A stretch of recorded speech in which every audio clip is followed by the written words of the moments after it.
Hey guys, tonight we're diving into the dusty annals of history, back to a time when people didn't just write letters, they wrote complaints. You might think complaints are a modern-day phenomenon, something born out of bureaucratic red tape or customer service phone calls. But no. Turns out, the art of complaining was alive and well more than 4,000 years ago, in the bustling cities of ancient Mesopotamia. Picture it. The air thick with the scent of dried clay and the sharp edges of cuneiform tablets being scratched into existence. And guess what? You probably wouldn't survive the experience. Your chance of making it through a day without being scammed or wronged would have been about as good as finding a quiet moment in a busy marketplace. So, before you get comfortable, take a moment to like the video and subscribe. But only if you genuinely enjoy what I do here. Oh, and feel free to let me know where you're tuning in from and what time it is there. It's always fun to know who's joining us on this journey. Now, dim the lights, maybe turn on a fan for that soft background hum, and let's ease into tonight's journey together. Welcome to the world of ancient Mesopotamian complaints. These early societies were nothing short of complex and ingenious, and they set the stage for so many of the systems we still rely on today.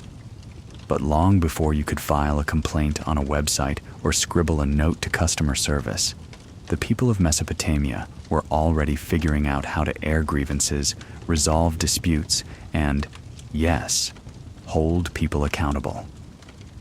They didn't just talk about problems. They documented them with the same intensity that we now write Yelp reviews or send passive-aggressive emails. At the heart of it all was Mesopotamia's ancient legal system, which had one key thing that we can all relate to: the need for order. And just as in modern times, complaints were the backbone of that order. They came in all shapes and sizes, from the mundane squabbles over grain and land to accusations of theft and corruption. But one thing's for sure: if something went wrong, you weren't just going to let it slide. No, you'd put it in writing. And that writing, in the form of cuneiform, would go down in history. Historians still argue whether these early complaints were mostly formal, or whether the system itself was a little more relaxed than we imagine. Either way, they provide us with an incredible glimpse into the human need to address wrongs, no matter how far back in time we go. Let's take a closer look at how these first written complaints came to be, and the impact they had on ancient society. Now let's talk about the vehicle that made all these ancient complaints possible: cuneiform. This wasn't just any old writing system, it was the world's first. Before Mesopotamia, most societies relied on oral traditions or simple markings to communicate. But when the Sumerians, one of the earliest groups in Mesopotamia, came along, they started using a unique system of writing that involved pressing reed styluses into soft clay tablets. The result? Cuneiform. Imagine it now. Your hands, covered in dust, pushing the stylus down into wet clay, each mark a symbol that would record your thoughts for eternity. That's how seriously they took it. Now, here's where it gets interesting. The earliest forms of cuneiform weren't really about long stories or epic poetry, though we'll get to that in a minute. They were practical, direct, and incredibly utilitarian. Think of them as the ancient equivalent of writing a note to your landlord or drafting up a formal complaint. The first written records were primarily administrative: inventories, transactions, and yes, complaints. These complaints were often detailed and specific, covering issues like trade disputes, unpaid debts, and unsatisfactory goods. But the beauty of cuneiform was its permanence. Unlike a conversation that can be lost to time, these complaints were inscribed into clay, baked in the sun, and stored for future reference. Historians still argue whether this written documentation was a tool to simply keep track of transactions, or whether it was a conscious effort to create an official, lasting record. Some scholars think that it was the latter, an attempt to ensure that nothing, no matter how small or petty, could be forgotten or ignored. The earliest cuneiform tablets we've found date back to around 3200 BCE. But by the time of the Sumerians' peak, the system had become much more sophisticated, capable of expressing complex ideas, legal terms, and of course, complaints. Picture yourself in a busy Sumerian marketplace, perhaps bargaining for some wool or pottery. You hand over your silver, but the merchant's goods don't quite match the description. Maybe you're sold a batch of barley that's been damaged, or find out that your new cart is missing a wheel. Instead of yelling at the vendor, you calmly pull out your clay tablet and start writing. The complaint would be simple but precise. Something like, "This barley was not up to standard, and I demand a full refund." You wouldn't just trust the merchant's word or hope for the best. You'd have that complaint documented, sealed, and ready to present to a higher authority if necessary. This system wasn't just about petty grievances. It was a matter of social order and fair trade. As the use of cuneiform spread through Mesopotamia, so did the art of complaint. Various regions, from the Akkadians to the Babylonians, adopted the system, making it a vital part of administrative life. It wasn't just the scribes and officials writing down complaints. Everyone had access to these tools, and they used them to resolve disputes. But let's not get too carried away. While the creation of cuneiform was groundbreaking, it wasn't always smooth sailing. Some historians debate whether the accessibility of written records, even with cuneiform's spread, truly democratized communication. Sure, merchants and traders could document their complaints, but the ability to read and write wasn't widespread, especially among the lower classes. So, who exactly was doing all this documenting? Mostly the scribes, of course, the professionals who were trained in the intricacies of this complex system. This meant that complaints, at least in the early days, were often recorded by those in power or those with the privilege of education. Yet, as cuneiform became more refined, it allowed for greater expression and more personal documentation. You could complain not just about stolen grain, but also about how the weather was ruining your crops, or how an official had taken bribes. By the time of the Akkadian Empire, complaints were woven into the fabric of both legal systems and daily life. These complaints didn't just stay within one city or family. They traveled, much like a modern-day complaint letter, often moving through the network of scribes to reach someone who could take action. Historians still debate the role of the scribes in preserving complaints. Were they gatekeepers of justice, ensuring that complaints were handled fairly, or were they simply tools of the state, recording only what the powerful wanted recorded? It's a gray area, but it's clear that cuneiform played a crucial role in organizing and maintaining a system where complaints were not only possible, but expected. Imagine that. A society where complaints weren't just tolerated, they were institutionalized. It wasn't just about making noise. It was about making your voice heard in a system that was complex, bureaucratic, and at times, quite harsh. But by giving people a structured way to lodge complaints, they were also giving them a voice in an otherwise rigid system. That's the genius of cuneiform and its role in the early days of Mesopotamian society. All right, let's keep moving through the ancient world of Mesopotamian complaints. By now, you're probably getting a sense that the act of complaining wasn't just some trivial pastime. It was deeply embedded in the daily lives of these early civilizations. It wasn't only the scribes and officials dealing with complaints either. The general public, everyone from farmers to merchants, needed a formal way to express their dissatisfaction. Enter the bustling Sumerian marketplaces, where trade and disputes went hand in hand. Imagine yourself a merchant standing in a crowded bazaar with wares scattered around you. A customer approaches and picks up a bundle of wool. The transaction seems straightforward, but as you exchange goods for silver, something goes awry. The wool wasn't quite what you'd promised, or maybe the coins were lighter than expected. But this wasn't just an opportunity for a verbal spat or an argument. No, you'd be looking for something much more permanent. A complaint written down in the universal language of cuneiform, a tool to protect your rights.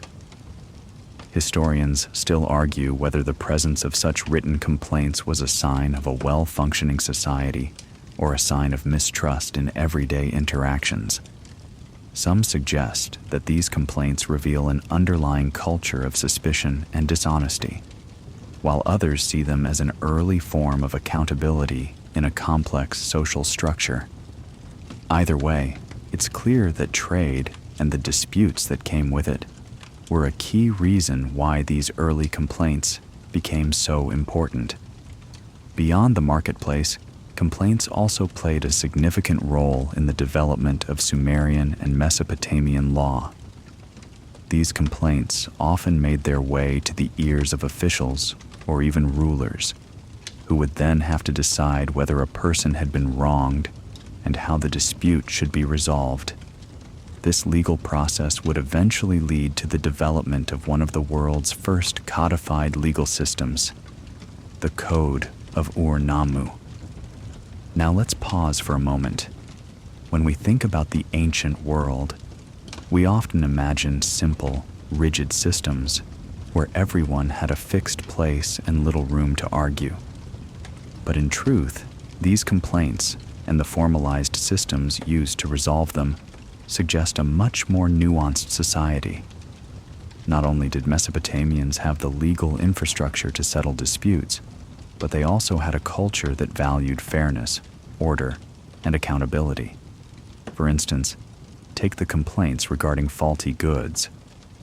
In the Code of Ur-Nammu, which predates even Hammurabi's famous laws, there are provisions that specifically deal with merchants who sell defective or misrepresented goods. If a customer had a valid complaint, they could return to the vendor, and if the vendor refused to settle the matter, they could turn to legal authorities. It was an early form of consumer protection, a far cry from the buyer beware attitude you might expect in an ancient civilization. The idea of fairness was so important that it wasn't just about the letter of the law, it was about the spirit of equity that governed daily transactions. Historians still debate whether this early form of legal protection was the result of individual merchants being worried about their reputations or whether it was the state's initiative to maintain social stability. Some think it was a combination of both. Regardless, this early framework set the stage for more extensive legal systems that would develop later, including Hammurabi's famous code. The whole system wasn't just about legalities, though. There was a certain social savvy to these complaints. The act of writing down a complaint wasn't just about airing grievances. It was a way to ensure your position in society. The written complaint had weight. It gave you legitimacy in a world that was otherwise ruled by social hierarchies.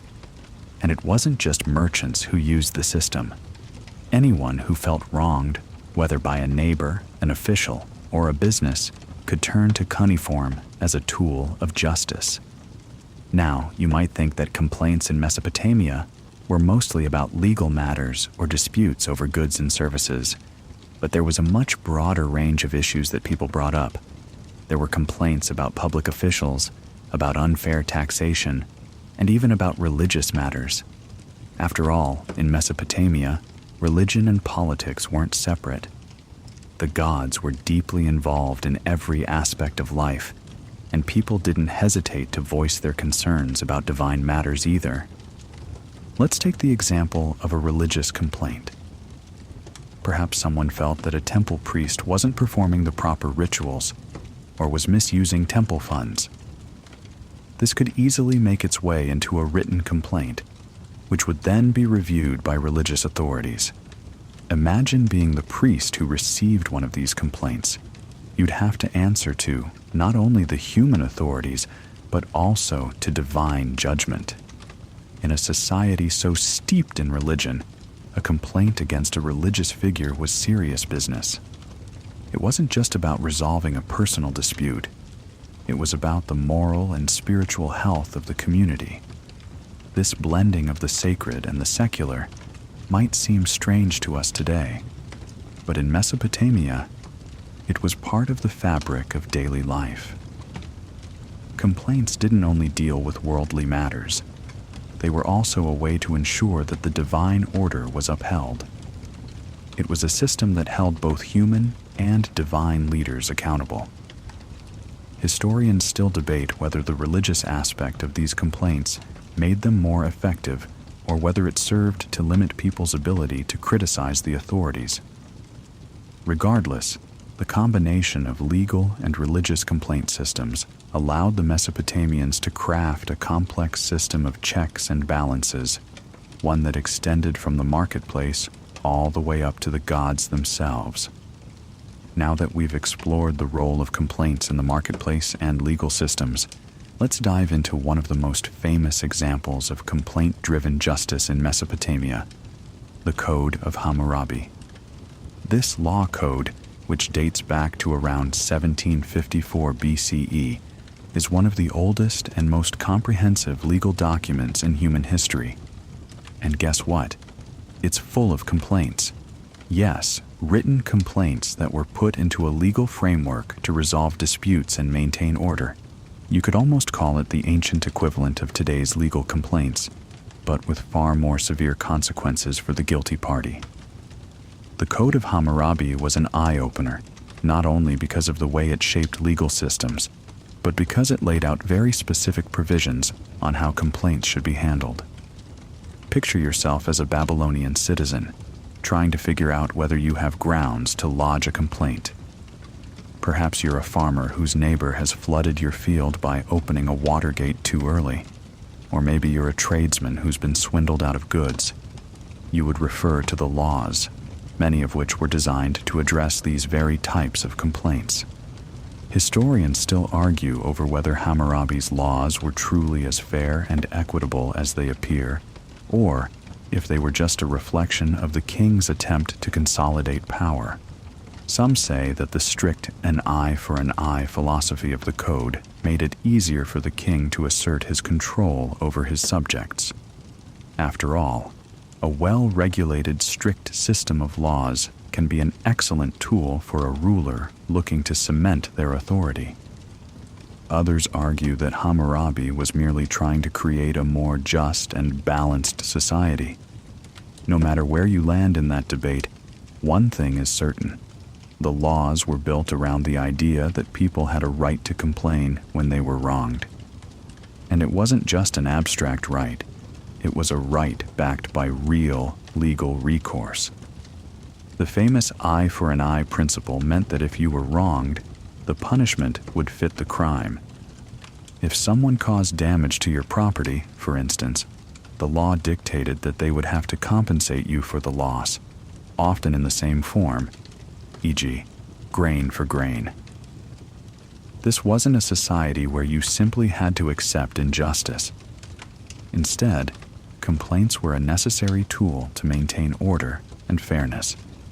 If someone was found guilty of a crime or wrongdoing, their punishment was detailed and usually very specific. For example, if a builder constructed a house poorly, causing it to collapse and kill the owner, the builder would face severe consequences. These complaints were not only documented, but also enforced, with the king often playing the role of the ultimate adjudicator in disputes. Hammurabi's code didn't just deal with personal disputes, it also tackled broader societal issues, including complaints related to corruption and public mismanagement. One of the most remarkable features of the code is its detailed provisions for the accountability of public officials. If an official were caught taking bribes or abusing their power, they could be removed from office and punished. This ensured that complaints could not only be directed at individuals, but could also challenge the very system of governance itself. But there's an interesting twist to this. Sometimes, religious complaints were also used as a form of political commentary. Think about it. If a king or ruler was seen as not fulfilling their divine mandate, whether through military failure or poor governance, citizens might direct complaints toward both the ruler and the gods. The message? The ruler's failure to maintain order wasn't just a personal fault. It was a sign of divine disfavor. In this way, complaints against rulers could, in some cases, be framed as complaints against the gods themselves, suggesting that a ruler's fall from grace was a result of divine displeasure. One famous example of this can be found in the so-called Lament for Ur, a poem from the Sumerian period that recounts the fall of the great city of Ur.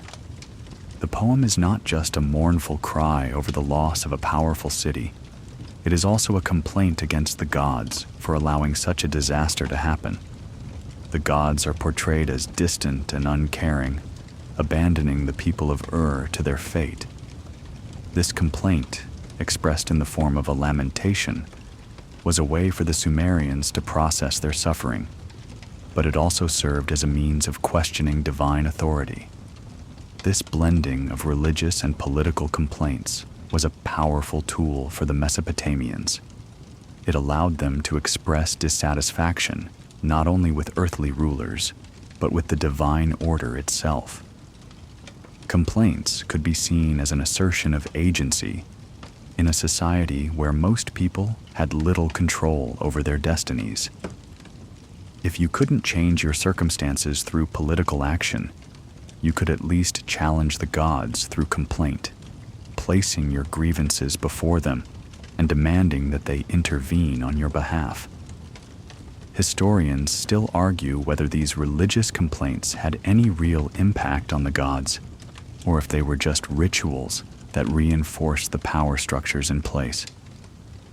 Some scholars believe that these complaints were part of a broader system of checks and balances, where even the gods were subject to the will of the people. Others argue that these complaints were little more than symbolic acts that had no real power, aside from offering a psychological release for the individuals involved.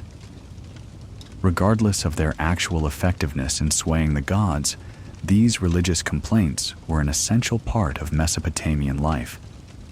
They revealed a deep-seated belief that the gods were directly involved in human affairs, and that individuals could seek justice not just from their rulers, but from the divine. In this sense, complaints became a vital part of the Mesopotamian spiritual and political landscape. They offered people a way to express their frustration with both earthly and divine powers, and in doing so, they helped shape the way the Mesopotamians understood their world. So, next time you think about sending that strongly worded email or posting a rant on social media, remember that the people of Mesopotamia were doing something similar, only they were addressing their complaints to the gods themselves. And who knows, maybe they got results. Now that we've explored how complaints were lodged against gods, let's turn our attention to those powerful figures of the time, the rulers themselves. In ancient Mesopotamia, political authority was often seen as divinely sanctioned, so you can imagine the immense power a ruler held. They were not only the enforcers of laws, but also the mediators between the gods and the people.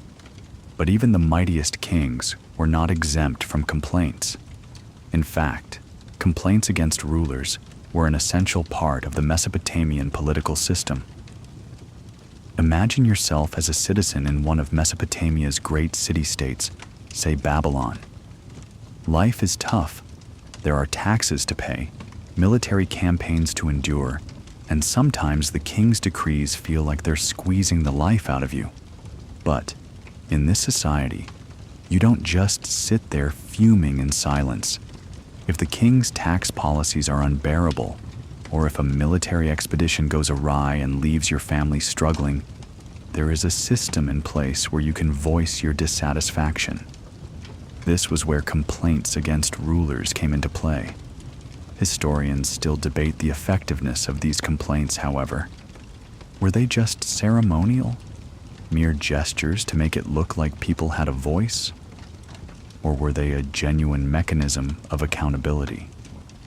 Some believe that complaints against rulers were a form of self-regulation for the monarchy, while others argue that they were merely tolerated for show, with no real power to change anything. Either way, the fact that these complaints existed points to an interesting paradox in Mesopotamian society. Even though the king was considered to be divinely appointed and all-powerful, the system still allowed for a certain level of public dissatisfaction. For example, it's well documented that when a ruler failed to provide for the people, whether through military failure or poor governance, complaints would often surface. The citizens might complain to local officials or scribes, who would record the grievances and forward them to higher authorities. If the complaints were severe enough, they could even be brought before the king. And though the king's position was supposedly divine, the weight of public opinion could sometimes force them to act.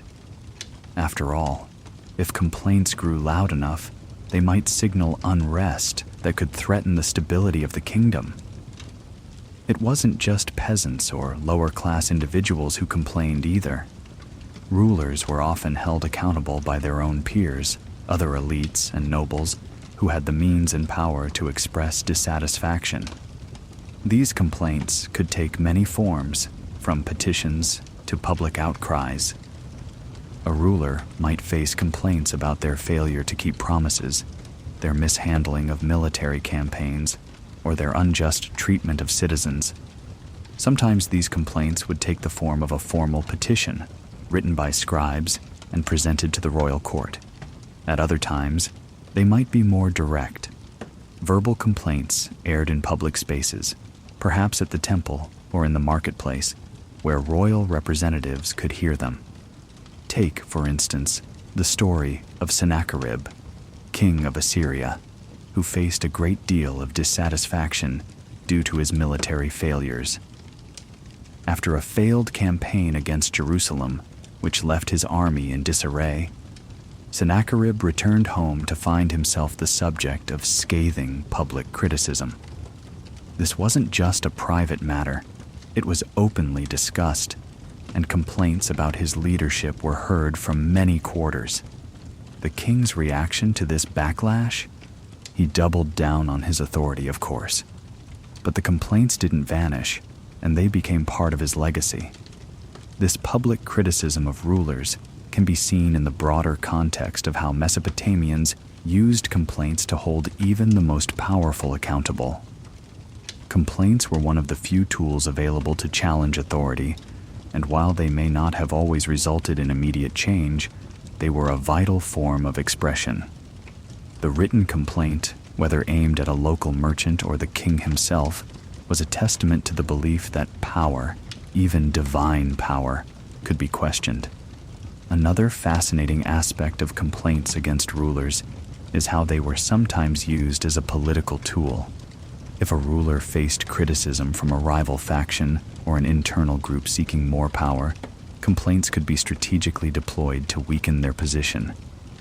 A well-timed complaint could sway public opinion, creating doubt about the ruler's competence or divine favor. Complaints, in this sense, weren't just about personal grievances.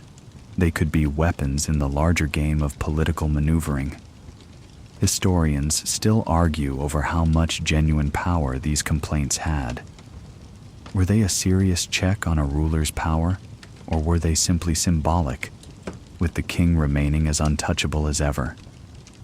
Some believe that rulers, especially those who were unpopular or ineffective, used complaints as a barometer for their reign, adjusting policies to avoid rebellion or discontent. Others argue that complaints were largely ignored by those in power, with rulers simply dismissing them as the ramblings of disgruntled citizens. Nevertheless, the fact remains that complaints against rulers existed, and that in itself is significant. They highlight the idea that no matter how powerful a ruler was, they couldn't entirely avoid public scrutiny. The ancient practice of using complaints to challenge authority didn't just apply to Mesopotamian kings. It laid the groundwork for future generations to continue questioning power and to demand accountability from those in charge. In many ways, these early political complaints set the stage for the broader idea of political dissent, a concept that would echo throughout history in various forms, from the Magna Carta to modern-day protests. The ancient world, though rigid and hierarchical, still allowed space for people to voice their frustrations and seek justice, however limited that may have been.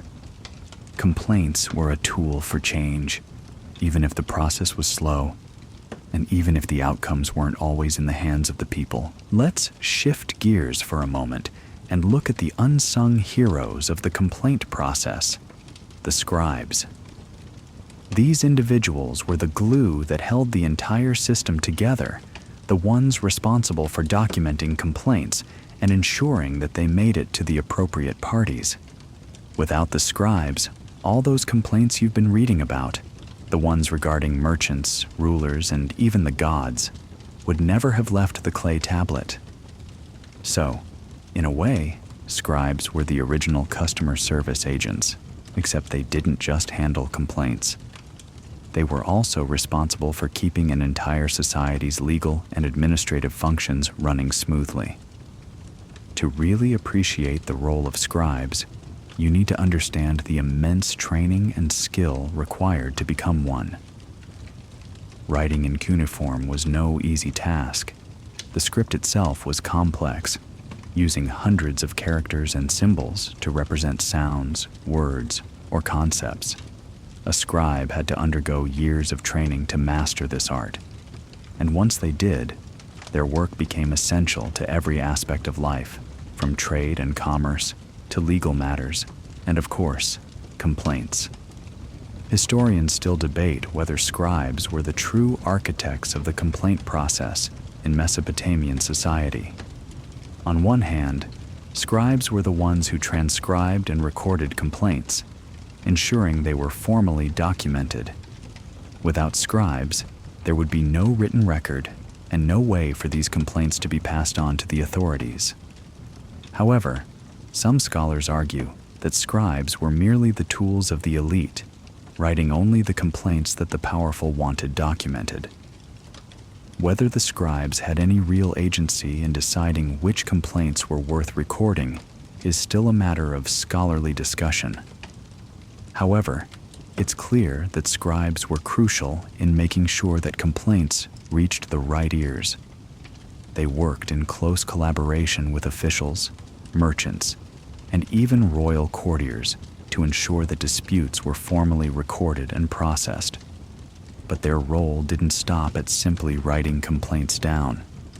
Once the complaints were documented, scribes often played a key part in determining the course of action, either by interpreting the legal ramifications of the complaint or by helping mediate the situation. Their status was elevated because they held knowledge and skills that were reserved for a select few.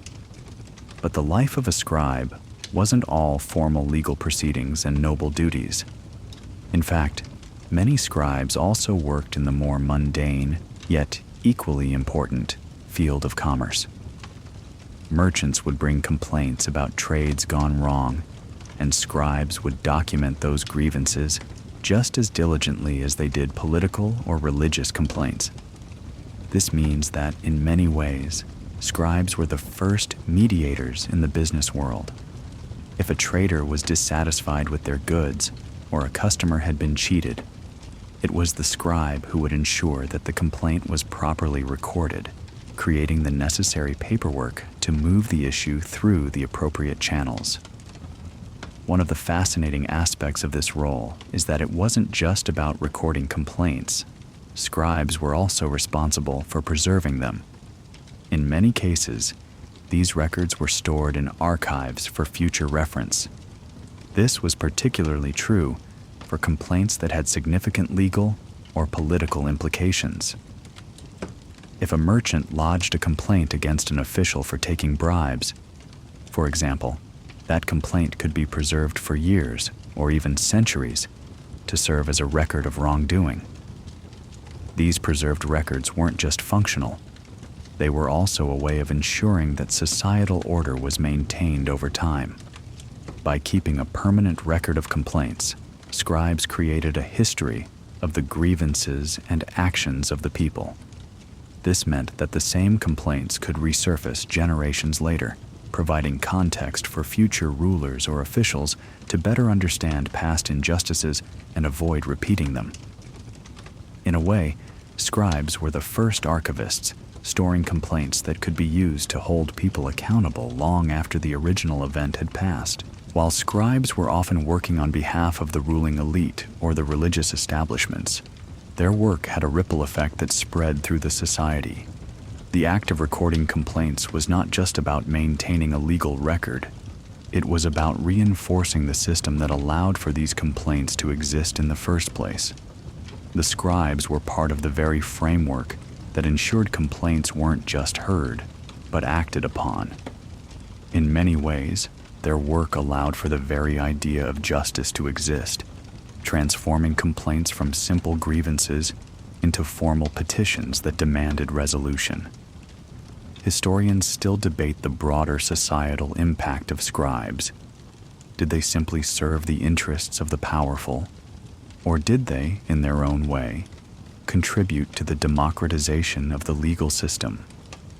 After all, their work made it possible for common people to have their grievances officially acknowledged and addressed. Without scribes, the formal complaint system that defined Mesopotamian society would have been impossible. But whether scribes had the power to shape the content of complaints, or whether they were merely transcribing the words of others, is still a subject of scholarly debate. What's clear, though, is that without the scribes, complaints would have never become part of the official record. They were the quiet architects of the ancient legal system, and their work ensured that complaints didn't just disappear into the ether. Instead, they became part of a lasting tradition, a tradition that would influence legal systems for millennia to come. In many ways, the scribe's role in documenting complaints speaks to the power of written records. While we might think of complaints as fleeting or temporary, in Mesopotamia, they were preserved for posterity. The scribes were the custodians of these complaints, ensuring that future generations could look back and learn from the grievances of the past. Their work was essential to creating a society where complaints weren't just tolerated, they were institutionalized. As we continue our exploration of ancient complaints, let's dive into one of the most powerful and far-reaching effects that complaints had in Mesopotamian society: the rise of trade networks. Mesopotamia was a crossroads of civilization, a place where merchants, traders, and goods from distant lands met in a sprawling, vibrant marketplace. But with such a flourishing economy came inevitable complaints. In fact, the more expansive the trade networks became, the more complaints surfaced, especially those related to dishonest merchants, faulty goods, and unfair transactions. Picture yourself as a merchant from a distant land, making the long journey to Mesopotamia with a caravan of exotic goods.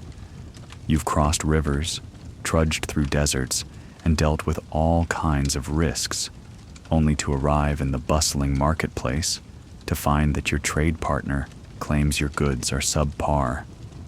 Maybe the wool you're selling is considered of lesser quality, or your rare spices have been deemed contaminated. Without a formal complaint system in place, you would be at the mercy of the marketplace and its traders. But in Mesopotamian society, that's where the written complaint came in. Historians still argue about the extent to which complaints played a role in shaping the economy.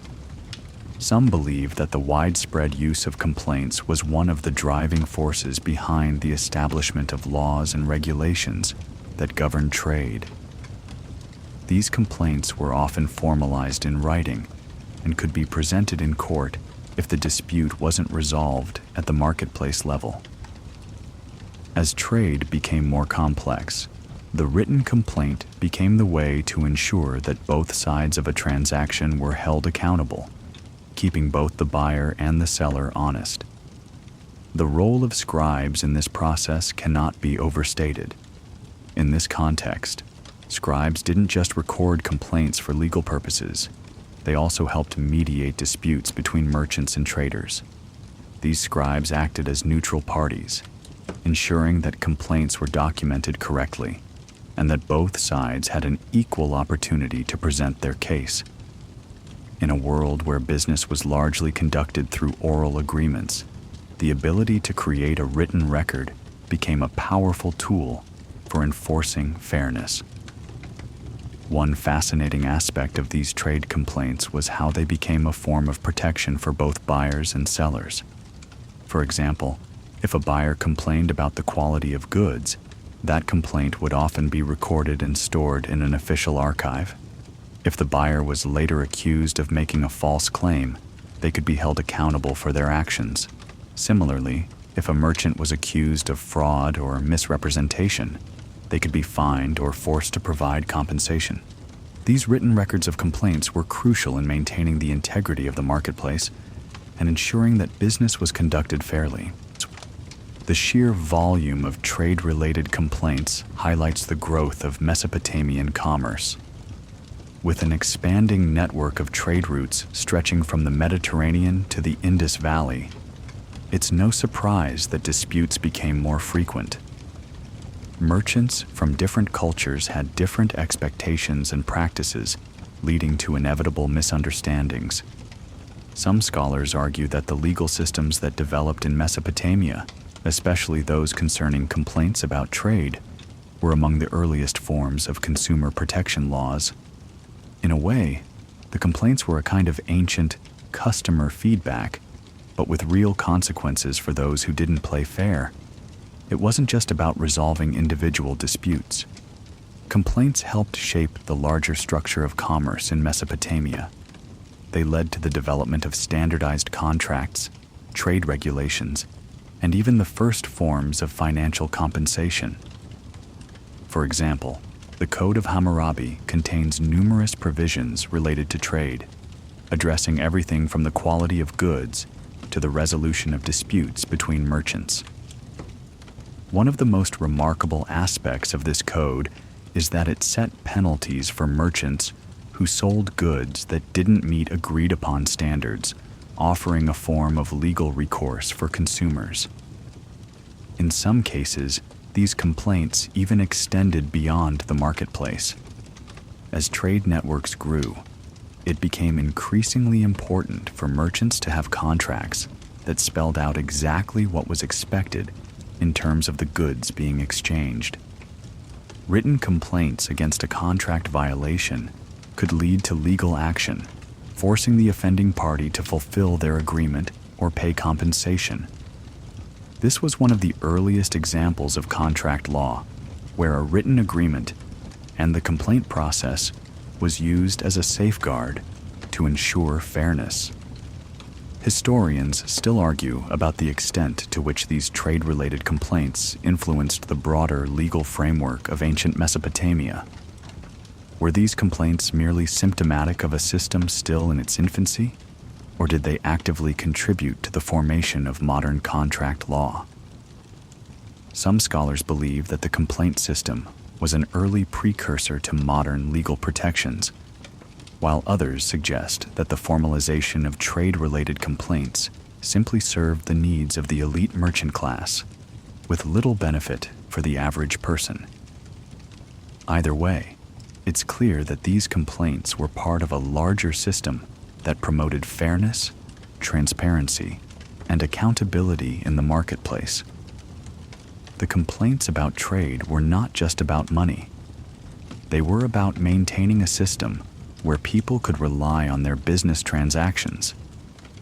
Whether it was an individual merchant seeking justice or a community pushing for systemic change, complaints played a vital role in shaping the dynamics of Mesopotamian commerce. The written complaint system ensured that there were checks and balances, helping to create a more regulated and fair marketplace, much like the modern systems we take for granted today.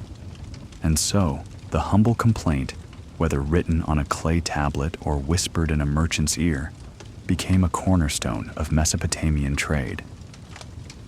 Through the complaints, a society was able to hold individuals accountable for their actions, create lasting records, and establish the foundations of a legal system that would influence the course of history. Now that we've looked at complaints within trade and the legal sphere, let's turn our attention to the public records that helped preserve these grievances for posterity. The creation and use of public records in Mesopotamian society were far more sophisticated than we often give them credit for. These records weren't just about keeping track of financial transactions or political events. They were also repositories of complaints, both big and small, that played an essential role in the administration of justice and the maintenance of societal order. Imagine yourself in ancient Mesopotamia, walking through the bustling streets of Babylon. Everywhere you look, you see clay tablets being carried by scribes, their writing recorded for all to see. Some of those tablets would be used to document trade agreements, while others would record complaints about defective goods or political injustices. These public records were not simply for the elites. They were part of the fabric of daily life, a way for everyone to ensure that their voices were heard.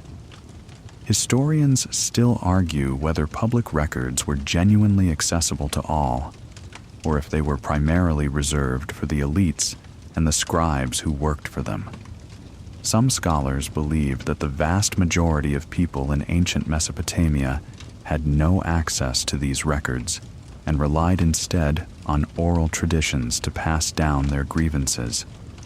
Others argue that public records played a vital role in allowing ordinary people to challenge those in power, creating a sense of transparency and accountability in a society that, on the surface, might seem rigid and hierarchical.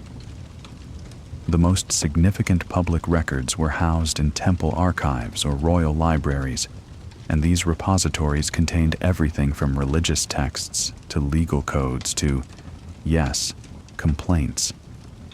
These records were often painstakingly preserved and stored in clay jars or sealed in archives for safekeeping. While some of these tablets contained official decrees and laws, others were more personal, written complaints about everything from stolen goods to unfair treatment by officials. One of the most fascinating things about these public records is the way they were used to create a sense of continuity. Complaints, whether about trade, politics, or religion, were not just recorded and forgotten. They were preserved for future generations to examine. If someone had a grievance that had not been properly addressed, they could refer back to the records and show that their complaint had been officially documented. This gave the complaint a sense of permanence and weight that mere words alone could never achieve. Take, for example, a case where a merchant was sold faulty goods. If they had lodged a complaint, that complaint would be preserved in the public record. If the vendor failed to address the issue, the complaint could be referred to again, sometimes years later, when the same merchant sought justice. In this way, the public record became a tool of accountability, ensuring that complaints couldn't simply be swept under the rug. Historians still debate how much influence these public records really had on the functioning of Mesopotamian society. Were they simply a way for the powerful to maintain control over the population, or did they truly allow for a more just system where complaints were taken seriously and addressed? Some scholars believe that the records were a tool for social cohesion, while others suggest that they were part of a more top-down system that reinforced the authority of the elites. Either way, it's clear that public records played a vital role in ensuring that complaints didn't disappear. They were not just a method of documentation. They were a way to preserve the grievances of the people for future generations. Public records were also significant because they were often open to scrutiny. While not everyone could read and write, some public spaces had access to these records, particularly in places like the market or the temple, where complaints and disputes were frequently aired. This allowed a certain level of public transparency that we often associate with modern legal systems. If a complaint was recorded, it was essentially a public declaration of a grievance, something that could not easily be ignored by those in power. Of course, this doesn't mean that all complaints were addressed or that the system was flawless. The sheer number of complaints, particularly as trade expanded and societies became more complex, made it difficult for the authorities to address every single issue. Sometimes complaints fell through the cracks, especially if they involved lower status individuals or less significant grievances. But the very existence of these public records created an expectation that complaints would be documented and, ideally, acted upon. In some ways, these records were the precursors to our modern-day archives and public records systems. They provided a way for people to keep track of their grievances, hold others accountable, and maintain a sense of continuity in a world that was constantly changing. Whether it was a complaint about a faulty trade or an unfair tax, the written word provided a way for these grievances to be recorded and remembered long after the original event had passed. Historians still debate the extent to which these records shaped the development of modern legal systems. Some argue that the act of preserving complaints in public records laid the groundwork for the formalization of legal processes, while others suggest that the records were simply part of a broader social control mechanism that didn't have much direct impact on the way justice was administered. Regardless, it's clear that the use of public records helped establish a culture of accountability, a culture where complaints had weight and where they could be referred to for years to come. As we near the end of our journey through Mesopotamian complaints, let's explore how social inequality played a role in shaping the complaints people lodged. We've already seen how the marketplace, legal systems, and even the gods were involved in grievances. But there was one aspect of society that couldn't be ignored: social class. Mesopotamian society, like most ancient civilizations, was deeply hierarchical, with clear distinctions between the elites and the common folk. And of course, these differences were reflected in the kinds of complaints that were made, and perhaps more importantly, which complaints were addressed. Picture yourself as a peasant in ancient Mesopotamia. You work the land, often under harsh conditions, trying to pay your taxes to the king while also providing for your family. But it's not easy. Your crops may fail, and you may not always get the most favorable treatment from your local officials. If you find yourself wronged, whether by an unjust tax, a corrupt official, or a landowner who refuses to honor a contract, your first instinct might be to file a complaint. But the question is, would your complaint be taken seriously?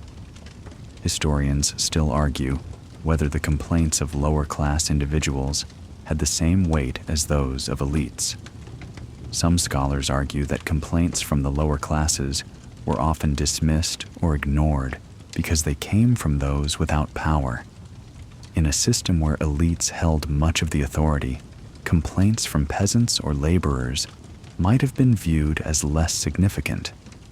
After all, rulers and high-ranking officials were often more concerned with maintaining control over the upper classes and their wealth than with addressing the grievances of the lower classes. But even within this rigid hierarchy, complaints became an important tool for challenging social inequalities.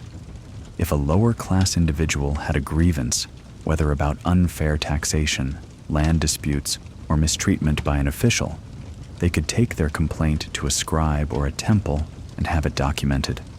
Once written down, their complaint would exist as a permanent record, something that could not easily be ignored.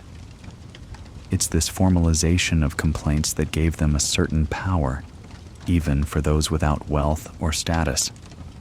One area where complaints were particularly useful was in the realm of economic inequality. For example, a poor farmer might complain that an official had illegally seized their land, or that a tax collector had taken more than what was required. These complaints, when properly documented, could sometimes lead to changes in the way things were done. If enough complaints piled up, it could signal to the authorities that something needed to be done, especially if those complaints were backed up with written records or witnesses. In this sense, the act of complaining became a form of resistance, a way for lower-class individuals to challenge the authority of the elites. This wasn't just about complaining for the sake of complaining. It was about seeking justice. It wasn't easy for the lower classes to make their voices heard, especially when the power structures were so entrenched. But by writing complaints, these individuals could create a record that could be used to call attention to their plight, even if their chances of receiving justice were slim. It wasn't perfect, and it certainly didn't guarantee that their grievances would be addressed, but it did provide a mechanism for holding those in power accountable. Historians still debate whether the system of complaints truly helped reduce social inequalities, or whether it simply gave the illusion of justice. Some argue that while complaints might have been filed, the system was still biased toward the elites, with little real recourse for the lower classes. Others believe that the mere act of documenting complaints was a step toward a more equitable society, a sign that the concept of fairness was slowly taking root, even in a deeply hierarchical culture. Another area where complaints reflected social inequality was in the realm of gender. Women in ancient Mesopotamia, particularly those of lower social status, often had little legal recourse when they were wronged.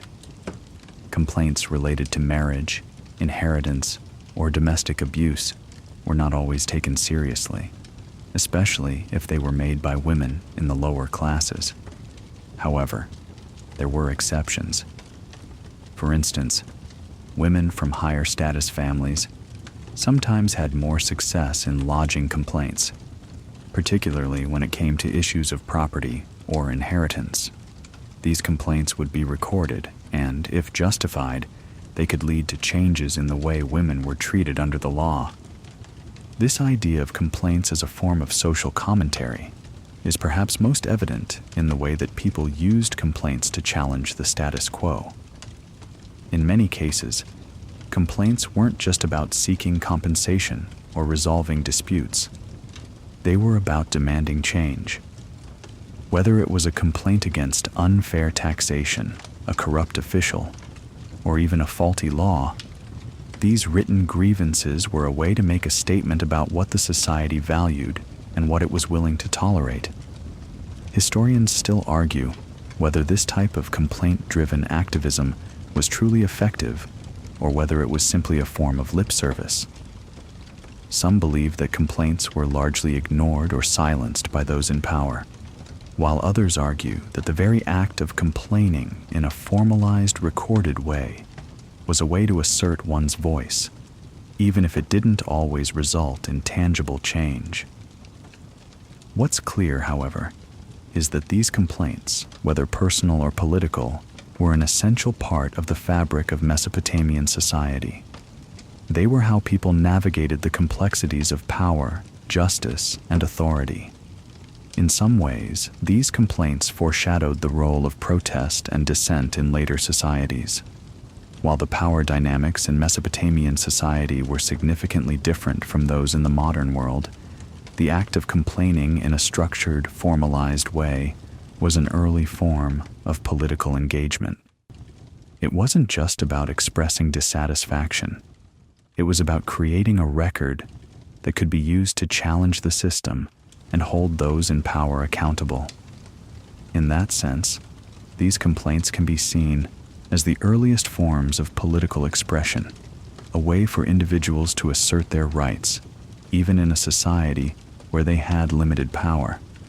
The fascinating thing about these complaints is how they evolved alongside the societal changes that were taking place in Mesopotamia. As the empire expanded and trade networks grew, the complaints became more diverse, reflecting the increasingly complex nature of the society. They weren't just about the basic needs of individuals. They were about the very structure of society itself and how people navigated their place within it. Complaints became a way to reflect on the changing dynamics of power, wealth, and justice. By understanding these complaints, we can see that ancient Mesopotamians were far from passive subjects. They were active participants in shaping their society, using the tools available to them, whether it was the written word or the legal system, to make their voices heard. Complaints were a way to push back against injustice, a way to hold those in power accountable, and a way to reflect on the values that governed their world. In many ways, these complaints were the earliest forms of societal self-reflection, and they laid the groundwork for the types of political and legal systems we rely on today. As we come to the end of this exploration into the world of ancient Mesopotamian complaints, it's fascinating to realize just how much the act of complaining has shaped societies throughout history. In Mesopotamia, complaints weren't merely an expression of dissatisfaction. They were the foundation of a larger system of accountability, a way to challenge injustice, and a means of maintaining social order. The ancient people of Mesopotamia understood that in a complex society, wrongs needed to be addressed, and that the written word could be a powerful tool for ensuring that disputes were recorded and, ideally, resolved. These early complaints were the first steps toward formalized legal systems. They introduced the idea that everyone, from the lowest peasant to the most powerful ruler, should be held accountable. And while the systems in place may not have been perfect, they set a precedent for how societies would evolve in handling grievances. They provided an early framework for modern concepts like due process, fair trade, and consumer rights, all of which continue to shape the way we interact with the world today. What's especially striking about these ancient complaints is how they reveal the timeless nature of human concern for justice. The Mesopotamians, just like us, wanted fairness, recognition of wrongs, and resolution to their disputes. Their complaints, whether about a dishonest merchant, a corrupt official, or a divine injustice, show that at our core, humans have always sought ways to make their voices heard. And in some cases, these complaints became more than just individual grievances. They became the foundation for social change, an early form of protest against the powers that be. But for the most part, women's complaints were often dismissed or undervalued, and this reflects the broader issue of social inequality in Mesopotamian society. Still, the fact that women could lodge complaints at all was a significant step forward. Even though many of these complaints were not always acted upon, they were part of a larger pattern of social change. Just as with the lower classes, complaints gave individuals the chance to assert their rights, even when those rights were often overlooked by the ruling elite. The fact that social inequalities were reflected in complaints doesn't mean that the complaint system was ineffective. Rather, It shows us how deeply embedded inequality was in Mesopotamian society. Complaints, whether from peasants, women, or marginalized groups, were a way of asserting agency in a system that otherwise had little room for such voices. Even if the system didn't always result in justice, it provided a means of expression, an outlet for frustration and dissatisfaction. In this way, complaints became a form of social commentary, revealing the values and inequalities of the society that produced them. They were not just about resolving personal disputes. They were also about highlighting the systemic issues that affected people's lives. Whether in the marketplace, the legal system, or the home, complaints were part of a larger conversation about fairness, justice, and equality. And though the complaints might not always have been heard, they were recorded, preserved, and remembered. As we continue our journey through the world of ancient complaints, it's time to consider the broader social and cultural implications of these written grievances. Complaints weren't just about personal disputes or the resolution of wrongs. They were also a form of social commentary, revealing how ancient Mesopotamians viewed justice, power, and fairness. These complaints, written on clay tablets and stored in archives, were more than mere documents. They were windows into the values of a society that existed thousands of years ago. What's fascinating is how complaints serve as an indirect record of societal norms and expectations. When someone lodged a complaint in ancient Mesopotamia, it wasn't just an isolated incident. It was part of a larger system of values that guided how people interacted with each other, how they sought justice, and how they held those in power accountable. These written complaints were not only about individual grievances, but also about maintaining the social contract. They showed what people considered fair and just, and how those standards evolved over time. Historians still debate whether these complaints reveal a truly progressive society or a rigid, control-oriented one. On one hand, the existence of written complaints suggests that Mesopotamians were concerned with fairness and had developed systems to address disputes. On the other hand, the fact that complaints were often ignored or handled in ways that favored the elite suggests a more hierarchical and less egalitarian society. Some scholars argue that while the complaints were recorded, they were often dismissed by those in power, making the system less effective in achieving true justice. Others believe that the very act of recording complaints, even if they weren't always acted upon, created a sense of accountability that extended beyond the ruling elite. One of the most important aspects of these ancient complaints was the way they reflected the expectations of justice. Complaints weren't just about getting what you deserved. They were a way to affirm the values of fairness and order in society. Even when the complaints didn't result in immediate action, the act of filing them was a statement that the social system valued justice. In this way, complaints were a form of social control, reinforcing the idea that wrong should be addressed, that no one, no matter their social status, should be left to suffer without recourse. But these complaints weren't always about justice in the traditional sense. Sometimes, they were a way to challenge the system itself. Consider the complaints lodged against corrupt officials or the rulers who failed to provide for their people. These complaints often went beyond personal grievances and became a form of social critique.